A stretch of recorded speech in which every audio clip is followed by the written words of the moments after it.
You see, at first, when someone says, let's impose tariffs on foreign imports, it looks like they're doing the patriotic thing by protecting American products and jobs.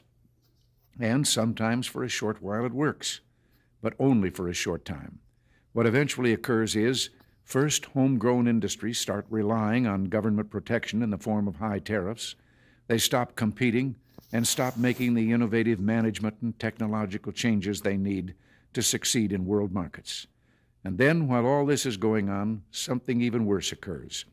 High tariffs inevitably lead to retaliation by foreign countries and the triggering of fierce trade wars.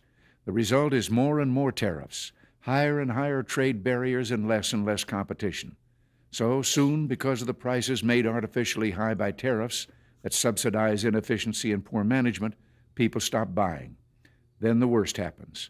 Markets shrink and collapse, businesses and industries shut down, and millions of people lose their jobs.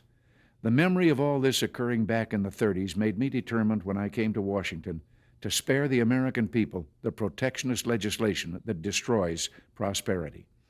Now, it hasn't always been easy. There are those in the Congress, just as there were back in the 30s, who want to go for the quick political advantage, who risk America's prosperity for the sake of a short-term appeal to some special interest group, who forget that more than 5 million American jobs are directly tied to the foreign export business, and additional millions are tied to imports.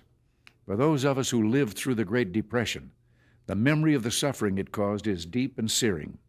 And today, many economic analysts and historians argue that high tariff legislation passed back in that period, called the Smoot-Hawley tariff, greatly deepened the Depression and prevented economic recovery.